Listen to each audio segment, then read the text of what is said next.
Tem coisas que João revelou que não podiam se cumprir. Bom, Por exemplo, quando fala das duas testemunhas, que elas vão ser mortas em praça pública e o mundo inteiro vai trocar presentes e vai celebrar a morte deles. Como é que o mundo inteiro pode celebrar uma coisa que acontece lá em Jerusalém? Através da internet, através da televisão. Então não era possível, naquele tempo, que aquela profecia se cumprisse. quando João escreveu o livro do Apocalipse, qual foi o objetivo de Deus em trazer essa revelação sobre o final dos tempos para João? Jesus, Apocalipse, no grego, né, apó é uma preposição que significa para longe de, né? E calipto é esconder. Então, Apocalipse é tirar o véu. Uau! Então, é literalmente, por isso que no inglês é revelation. É revelação, porque você tirou o véu. Então, o livro de Apocalipse começa com Jesus se apresentando para João. Ele agora é bem velhinho, não podemos nos esquecer que João era o mais jovem dos apóstolos. Ele provavelmente, na época que Jesus estava com eles, devia ter uns 17, 18 anos. Muitos falam que ele era um discípulo amado, mas na verdade quem falou que era o discípulo amado era ele mesmo. Mas ele tinha uma intimidade muito grande com Jesus. E o interessante é que na crucificação, o único apóstolo que não fugiu e que estava presente foi ele. E talvez seja por causa disso que Deus permitiu que ele tivesse a revelação do Apocalipse. Porque agora ele está na ilha de Patmos. A ilha de Patmos é a ilha que fica ali no Mar Egeu, né, perto da Turquia, perto de Éfeso. E ele estava preso por causa da perseguição do imperador Domiciano, que foi um imperador terrível, que perseguiu os cristãos, matou. E João, estando lá, achando que ia morrer, né, perto de 95 anos, porque o livro de Apocalipse foi escrito por volta do ano 95, né, depois de Cristo, e aí então ele tem a visão de Jesus, mas não o Jesus que ele andou, com quem ele andou, mas o Jesus com o corpo glorificado. E ele cai na terra, e aí Jesus toca nele e fala, sou eu. O alfa, o ômega, o princípio, o fim. E aí ele fala, escreve as coisas que eu vou te mostrar, porque o tempo é chegado. E o interessante é que o livro de Apocalipse, Paulo, ele tem muita semelhança com o livro de Daniel no Velho Testamento. Muita semelhança. Os tempos, as figuras. Só que lá, quando Daniel, quando escreveu o livro de Daniel, ele estava exilado na Babilônia. Isso. Os babilônios vieram para a terra de Israel em 3 incursões. Em 605 a.C., 596 e depois 586. E levou todo o povo cativo. Daniel foi levado juntamente com os jovens nobres para serem treinados e receber toda aquela população que viria, falando já agora não só a língua hebraica, mas também a língua dos babilônios. Daniel, ele foi primeiro-ministro de 3 reis diferentes. Foi um homem que Deus levantou de uma maneira extraordinária. Primeiro-ministro. Primeiro-ministro. Ele foi de Nabucodonosor, depois ele foi de Nabonido, e foi também de Belsazar, que é o neto de Nabucodonosor, e por fim de Dario, que é quando os persas vêm e destroem a Babilônia. Ciro veio juntamente com seu aliado e seu genro, que era o Dario. Que teve aquela revelação na parede. Isso. Não, quem teve a revelação na parede foi Daniel, mas quem viu foi o Belsazar, Belsazar, que era o neto de Nabucodonosor. Estava fazendo aqueles bacanais lá, no meio daquilo, usando os utensílios sagrados do templo, ele viu aquela inscrição, Mene, Mene, Tekel, Parsim. Ele não entendia o que era, chamou os sábios, ninguém sabia, chamaram Daniel. E Daniel interpretou dizendo, foste pesado na balança e foste achado em falta. Hoje o teu reino sai das tuas mãos. Naquela hora, os persas estavam invadindo, né, os jardins suspensos da Babilônia, e ali entraram, mataram Belsazar. E no momento que eles encontram com Daniel, Daniel recebe isso e fala, seja bem-vindo, eu já esperava por você. Uau. Ele, como assim? Esperava por mim? Ele falou, o profeta Isaías te chamou pelo nome. Isaías chamou a Ciro pelo nome aproximadamente 180 anos antes. Ciro ficou tão alucinado quando ele viu as escrituras, ele falou, mas o que ele diz de mim? Ele te chama de meu pastor e diz que você vai ajudar o povo que está cativo a voltar para Jerusalém. E foi o decreto de Ciro que permitiu que o povo de Israel saísse da Babilônia. Traduzido por Daniel, explicado por Daniel? Por Daniel, não, mas ele certamente conhecia, né, a língua dos babilônios, porque Babilônia e Pérsia são vizinhos. Então é que nem português e espanhol, as pessoas entendem umas às outras. E ali naquele momento, então Ciro permite que o povo volte, aí Zorobabel, o primeiro líder que traz o povo de volta, e a história vai continuando. Mas eu citei Daniel pelo seguinte, porque quando o anjo Gabriel revela o futuro, porque ele começou a orar, ele percebeu que os 70 anos que Jeremias havia dito estavam chegando ao fim. Então ele foi orar a Deus. O senhor falou que eram 70 anos, como é que vai ser que a gente vai voltar? E aí vem o anjo Gabriel e traz toda a revelação para ele. E ele fala de 70 semanas, né? No caso, no hebraico, é 77. São 77 anos. Então, ele diz, desde a ordem da saída da Pérsia para Jerusalém, começa a contar. Eu tenho um estudo, num dos meus cursos sobre Apocalipse, que eu mostro a data que Jesus entrou em Jerusalém, porque está citado lá. No jumentinho, aquela no primeira. jumentinho, como Zacarias fala. E ele diz, não só que seria morto ungido, então fala da cruz, e depois ele fala de tudo que aconteceria até o final. E a última semana, que é chamada Semana da Grande Tribulação, ela vai ser iniciada com um grande acordo de paz. E a semana são 7 anos. 7 anos. É porque é Shavuot, né? Na verdade, fala de 70 setes. 70 setes são destinadas para o teu povo e para a tua cidade. O povo de Daniel era o povo de Israel e a cidade era Jerusalém. Então tem alguns teólogos hoje que acham que isso não tem mais nada a ver com os judeus, não acreditavam que os judeus iam voltar para a sua terra, só que eles estão voltando, e voltaram. E tudo está se cumprindo. E ali, quando Israel volta para a sua terra, começa o tempo do fim.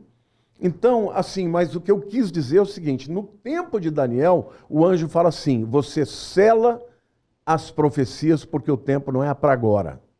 Mas quando João ouve Jesus falando, ele fala, você revele e escreve no livro aquilo que eu vou revelar. Que coisa tremenda, né? O anjo falou para Daniel, eu estou te mostrando, você vai por aí, mas você não vai ter entendimento e você não vai revelar para todo mundo. Mas para João ele diz, escreve tudo que eu vou te revelar, porque o tempo é agora. Uau. Então, nós estamos vivendo, o Paulo, o tempo do Apocalipse. Existe uma verdade na escatologia, né? Escatologia é a doutrina do tempo do fim. Estudo do final dos tempos. Aliás, perdoe-me o lapso, o meu livro que eu estou lançando agora, dia 10, é um livro que chama O Apocalipse Agora. 800 páginas. Uau. É um compêndio, é o maior compêndio escatológico que eu já vi no mundo. Nunca vi um livro sobre Apocalipse. Sobre Apocalipse. Vou te mandar depois para você que gosta de ler para dar uma olhada lá. Mas por que eu estou dizendo isso? Tem coisas que João revelou que não podiam se cumprir. Como? Por exemplo, quando fala das 2 testemunhas. Que elas vão ser mortas em praça pública e o mundo inteiro vai trocar presentes e vai celebrar a morte deles. Como é que o mundo inteiro pode celebrar uma coisa que acontece lá em Jerusalém? Através da internet, através da televisão. Então não era possível, naquele tempo, que aquela profecia se cumprisse. Isso. Porque a Bíblia diz claramente que o mundo inteiro vai celebrar, porque as duas testemunhas serão 2 profetas que vão descer o porrete. Entendeu? No anticristo, que vai estar nessa época governando e propondo, né, um acordo de paz para o mundo, e as pessoas vão adorar esse cara. E aí eles vão dizer, ele não é o Messias, ele não é o Mashiach, ele não é o Cristo. E eles vão confrontar o anticristo, até que ele, num determinado momento, ele recebe a autoridade para matar os 2. E aí a Bíblia diz que o mundo inteiro vai festejar. Vai festejar. E é bem fácil entender isso quando nós vemos pessoas do bem apoiando Hamas. pessoas aplaudindo e defendendo o Hamas. Um grupo terrorista que matou dezenas de crianças em escolas, 10, 20, 30, cortando a cabeça, decepando crianças de 1, 2, 3, 4, 5 anos. Então... Filmando e rindo. E filmando, sim. Eu comecei a ver um desses filmes. Eu comecei a ver, chorei 3 dias. Eu também. Chorei por 3 dias. Comecei a ver, chorei por 3 dias. Isso foi a menor das maldades. E defender terroristas. Então tem gente, esse é o final dos tempos. Vai ter gente defendendo terrorista. Tem gente defendendo assassinos. Tem gente para tudo. Porque é um engano, né? Porque quando Jesus ele vai falar no discurso profético, que está relatado em Mateus 24, Lucas 21, Marcos 13, ele começa dizendo, ninguém de modo nenhum vos engane. Ele fala 5 vezes sobre o perigo do engano. Perigo do engano. E Paulo também, quando ele escreve a Timóteo, na primeira carta, capítulo 4, versículo 1, ele diz, no final dos tempos, nos últimos tempos, alguns apostatarão da fé, dando ouvidos a espíritos enganadores e doutrinas de demônios. O engano é tão grande que você vê, por exemplo, nesses lugares de extremistas, de muçulmanos, e aqui eu quero diferenciar o muçulmano dos terroristas extremistas, mas eles matam pessoas homossexuais. Matam. E como é que podem ter grupos de gays defendendo esses caras? Eu vi um vídeo, eu não sei se foi na invasão do Afeganistão, por aquele grupo radical, eram 80 homens num prédio de 5, 6 andares. Era Al-Qaeda na época do Afeganistão. Al-Qaeda. E eles botaram os 80 para pularem e morrerem na queda. E quem não queria pular, empurrava, atiravam na cabeça e jogavam. E grupos obrigados de feministas. A pular. E os grupos feministas que apoiam isso? Free Palestine, Palestina Livre.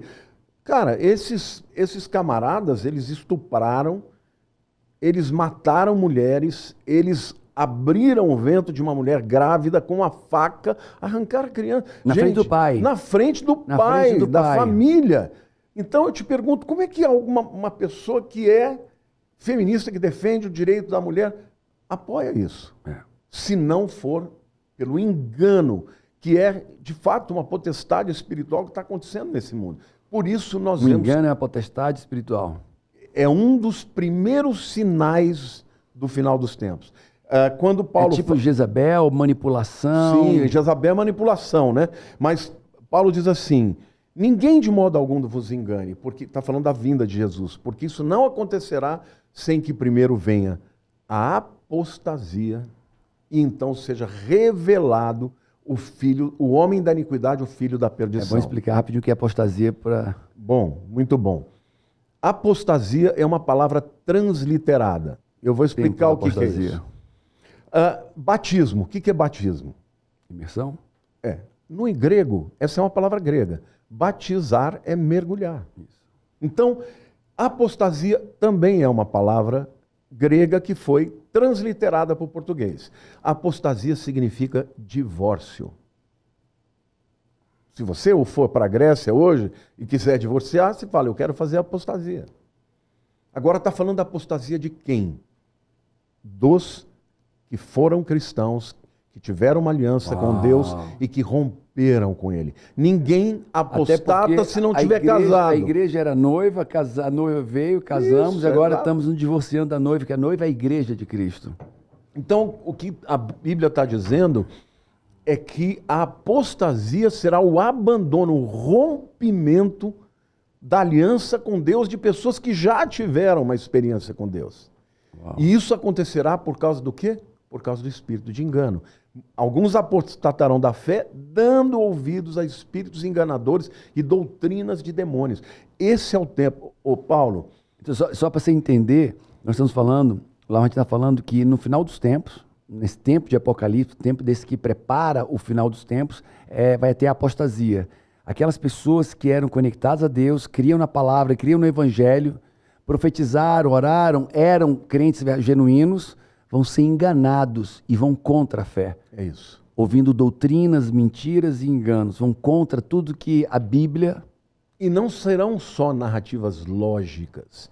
Serão narrativas empoderadas por espíritos de engano. demônios. Já está cheio dessas narrativas. Opa, está demais. Que não faz lógica. Não, você vê pessoas dentro da igreja dizendo que a Bíblia não é a palavra de Deus. Pastores que outrora foram brilhantes, agora estão dizendo, não, a Bíblia não é a palavra de Deus. Não, gente que foge à lógica e diz que criança nasce sem sexo. É. Que ela vai escolher, é como se não soubesse que XX, XY, homem e mulher. Genética. É genético, é biológico. E que tem padrões diferentes, padrões mais masculinos, padrões femininos, dizer que isso não existe. Eu gosto muito do Jordan Peterson, você deve conhecer bem, né? E eu vi um debate dele com uma jornalista... Ele é demolidor de jornalista. Não, ele é fantástico. Dessa ideologia woke, e aí a discussão era que homens e mulheres eram iguais. Ele falou, não são iguais. Geneticamente não são iguais e nem psicologicamente são iguais. Ele diz, por exemplo, por que existem homens, majoritariamente homens, na indústria, por exemplo, da construção? Camarada assentando tijolo e tal. Por que as mulheres não vão? Porque são homens que têm vontade de fazer isso. Por que homens que vão para a guerra na sua maioria? E as mulheres ficam em casa? Porque existem diferenças. Agora, hoje, Satanás ele vai atacar tudo, como diz Paulo, que o anticristo, isso aqui é uma outra palavra interessante de eu trazer, ele é chamado, na Bíblia, ele é chamado de o iníquo. Só que no original, a palavra iníquo é anomos. O que é nomos? É lei. O que é isonomia? O que é ergonomia? Nomos é lei. E a é o prefixo de negação. Então, quem é o anticristo? É aquele que não vai se submeter a nenhuma lei. Nem lei de Deus, nem lei social. Como é que é? É anomia. Eu lembro de muita gente, viu? Eu também. Tem alguns até que eu falo, Deus só não é o anticristo porque nasceu no Brasil. Porque anomia que vai contra todas as... Anomia é a pessoa que não cumpre nenhuma lei. E o anomos, que é o iníquo, ele é o indivíduo que ele se rebela contra todas as leis sociais, as leis espirituais. E ele, inclusive, diz, né, que ele vai se levantar contra tudo que se chama Deus ou é objeto de culto. Eu cheguei numa tese, numa estrutura, numa tecnologia de enriquecimento, que eu tenho ensinado nos meus livros, nos meus cursos, e depois dos 40 anos, eu nunca mais parei de ganhar dinheiro nenhum mês da minha vida. E é isso que eu vou te ensinar. Não alguém que é um teórico, não alguém do palco da internet, porque eu não sou do palco da internet, minha empresa tem muitos funcionários. Eu sei como ganhar dinheiro, eu sei como investir, eu sei mudar a mentalidade. E se você quer mudar a sua mentalidade, você quer dar algo melhor para a sua família, para os seus filhos, você cansou de contas atrasadas, cansou de olhar para o cardápio, o lado direito do cardápio e olhar o preço que você pode pagar. Se você cansou de estar apertado, de viver uma vida quem, deixa eu fazer o seguinte, clica aqui no link da descrição e faz esse treinamento comigo, vai mudar a tua vida. Se você cansou de estar nessa pindaíba, se você decidiu sair da zona de conforto, então acessa esse QR Code e vem estar comigo nesse treinamento que ele vai mudar a tua vida.